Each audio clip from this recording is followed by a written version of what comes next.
नमस्ते, सदा वत्सले मातृभूमि, जय हिंद दोस्तों। स्वागत है आप सबका टेक्निकल क्लास में। शुरू करते हैं अभी तक के डिफेंस अपडेट्स को। दोस्तों, मिनिस्ट्री ऑफ डिफेंस ने कहा है कि भारत का अपना खुद का मल्टी रोल हेलीकॉप्टर और high altitude long endurance unmanned aerial vehicle project को डीआरडीओ अब एएमसी की तरह इसे स्पेशल पर्पस व्हीकल के माध्यम से तैयार करेगा, जिसमें कि प्राइवेट सेक्टर की फर्म्स बड़ी संख्या में हिस्सा लेंगी।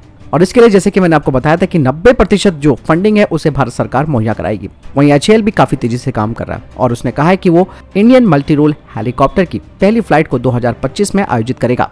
इसके अलावा DRDO high altitude long endurance class vehicle को शुरू कर चुका है और इसके लिए पहले ही डीआरडीओ के द्वारा प्रोटोटाइप की असेंबली के लिए टेंडर भी जारी किया गया है। वहीं रक्षा मंत्रालय ने कहा है कि जो एंटी जैमिंग सिस्टम बनाए जाएंगे उन्हें मेक टू कैटेगरी के तहत बनाया जाएगा। हालांकि इसके लिए जो फंडिंग है उसे पूरी तरीके से ये जो प्राइवेट कंपनीज हैं वो खुद लगाएंगी और इसके लिए उन्हें अपनी खरीद के ऑर्डर भी निश्चित करने होंगे। और भारतीय सेना ने फिर 4 आतंकियों को ठोक दिया है। जी हां दोस्तों, जिसमें कि पुलवामा में अब तक एक पाकिस्तानी सहित जैश-ए-मोहम्मद के 2 आतंकी मारे गए हैं। वहीं लश्कर का एक आतंकी गांदरबल और हांदरवाड़ा में मारा गया है और एक आतंकी को भारतीय सेना ने जिंदा पकड़ा है। बता दें कि हंदवाड़ा में नेशमा में मुठभेड़ शुरू हो गई थी और इस मुठभेड़ में एक आतंकवादी को तुरंत सेना ने मार दिया। दोस्तों, भारत सरकार ने एक रिक्वेस्ट फॉर इंफॉर्मेशन जारी की है रिज हल बोट के लिए, जिसे कि आरएचबी भी कहा जाता है, जिन्हें कि भारतीय नौसेना के लिए खरीदा जाएगा। आरएफआई के अनुसार इस आरएचबी में यूनिवर्सल वेपन माउंट होना चाहिए इसके फॉरवर्ड डेक पर और चालक दल की सुरक्षा के लिए इसमें बैलिस्टिक शील्ड लेवल 3 होना चाहिए और ये 250 डिग्री तक ऑपरेट किए जाने में सक्षम हो। बता दें कि इस आरएचबी की जो खास फीचर्स होंगे उसमें low power radar, auto identification system, echo sounder, electro optical side display और इसकी लंबाई 11 मीटर की होनी चाहिए और इसकी स्पीड 40 नॉट्स तक की होनी चाहिए। यानी इसका जो इंड्योरेंस है वो 300 किलोमीटर तक का होना चाहिए और इसमें 12 आर्म्ड पर्सन्स अपने बैटल लोड के साथ आसानी से आने में सक्षम हो। दोस्तों, पाकिस्तान में भारत की तरफ से मिसाइल गलती से गिर गई और इसको अब बहुत बड़ा इशू बना रहा है पाकिस्तान और इस घटना को लेकर अब वो संयुक्त रूप से जांच करने की मांग कर रहा है। साथ ही पाकिस्तान भारत से ये भी पूछ रहा है कि उसकी जमीन पर गिरने वाली मिसाइल कौन सी थी, क्या वो सेल्फ डिस्ट्रक्शन तकनीक से लैस थी या नहीं। हालांकि भारत ने साफ तौर पर कह दिया था कि तकनीकी खराबी की वजह से पाकिस्तानी हवाई क्षेत्र में मिसाइल घुस गई थी और भारतीय सेना ने इसके कोर्ट ऑफ इंक्वायरी के आदेश दे दिए हैं। यानी दोस्तों, पाकिस्तान जमकर भारत के खिलाफ आग उगल रहा है और इसीलिए वो इस मिसाइल लॉन्चिंग को लेकर कई तरीके के सवाल पूछ रहा है। पाकिस्तान ने कहा कि दोनों देश परमाणु ताकत से लैस हैं और ऐसे में हमने अगर अपनी आत्मरक्षा के लिए कोई कार्रवाई की होती तो क्या होता। और अब भारत को हर चीज स्पष्ट करनी होगी कि आखिर ये कौन सी मिसाइल थी, कैसे इसका एक्सीडेंट हुआ, ये सारी चीजें वो भारत से पूछने का प्रयास कर रहा है। यानी कि दोस्तों, पाकिस्तान पूरी तरीके से डिटेल मांगने के चक्कर में फंसा हुआ है, लेकिन उसे कोई डिटेल शेयर नहीं की जाएगी। दरअसल पाकिस्तान की आर्मी को रात भर नींद नहीं आ रही है। उसको लग रहा है कि कल को भारत वाकई में अगर बड़ा हमला कर दे तो क्या होगा। दोस्तों, दरअसल पाकिस्तान इस मिसाइल की डिटेल इसलिए मांगना चाह रहा है ताकि वो भी इस पर काम कर सके, क्योंकि उसको सबसे ज्यादा डर है भारत की ब्रह्मोस मिसाइल से, क्योंकि इसका तोड़ उसके किसी एयर डिफेंस सिस्टम के पास नहीं है। और ऐसे में जैसे कि मैंने बताया कि भारत सरकार कतई ये गलती नहीं करेगी कि उसको किसी भी तरीके की जो जानकारी है उसे साझा किया जाएगा। हालांकि मिसाइल का जो उड़ान पथ है उसकी जानकारी हम शेयर कर सकते हैं, लेकिन कौन सी मिसाइल थी, क्या था, ये सब उसके साथ शेयर नहीं किया जाएगा।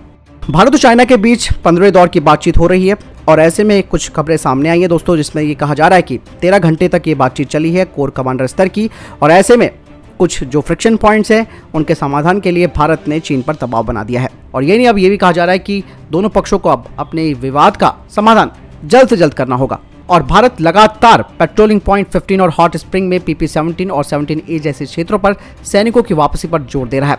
हालांकि बाकी अपडेट्स अभी आनी बाकी हैं, वो आएंगे तो हम आपको बता देंगे। चीन अपनी हरकतों से बाज नहीं आ रहा। अब चीन पर नेपाल की सरकार ने गंभीर आरोप लगाए।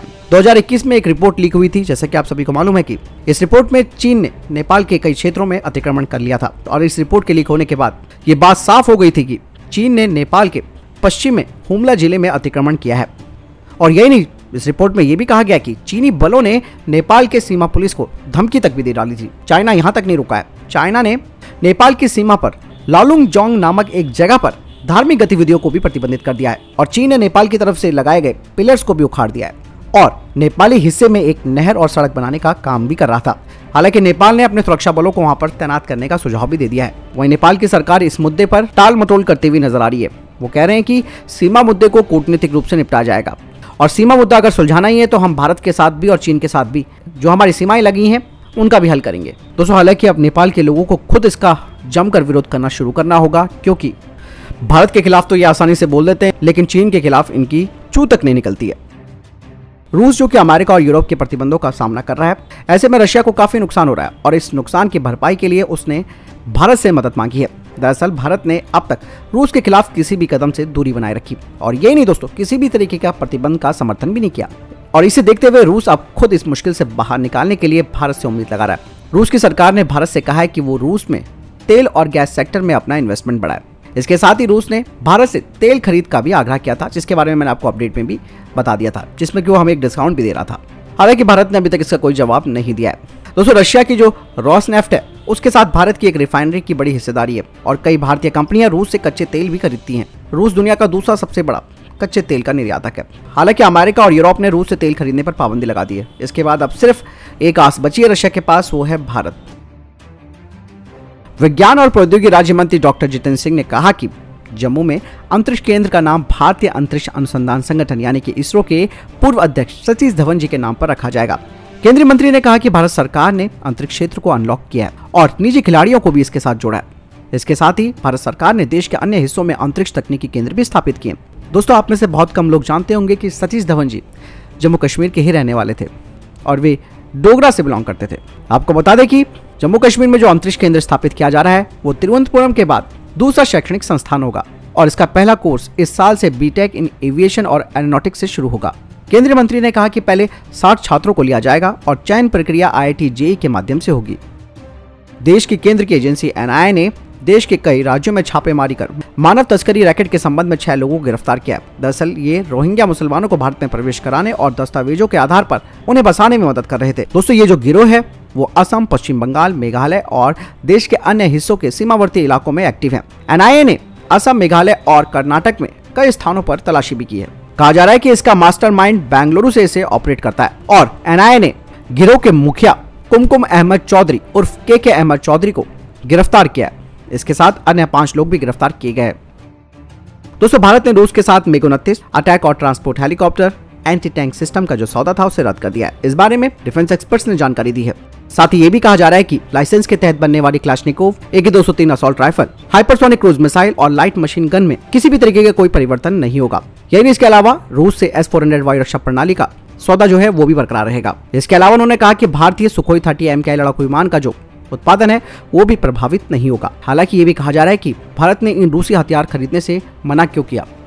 इसके पीछे संभावना ये लगाई जा रही है कि जहां भारत एक तरफ संयुक्त राष्ट्र के प्रस्ताव पर मतदान के दौरान गायब रहा, तो वहीं ये भी कहा जा रहा है कि कई यूरोपीय देशों और अमेरिका सहित अन्य पश्चिमी भागीदारों को खुश करने के लिए भारत ने इन रूसी हथियारों को खरीदने से मना किया है। और दूसरा ये भी कारण है कि अमेरिका भारत पर प्रतिबंध लगा सकता है।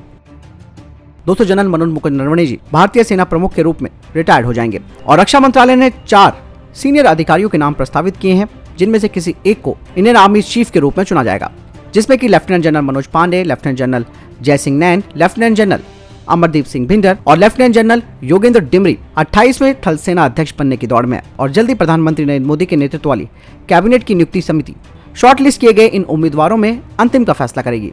हालांकि सरकार वर्तमान सेना प्रमुख की सेवानिवृत्ति से 2 से 3 महीने पहले उत्तराधिकारी के नाम की घोषणा करती है।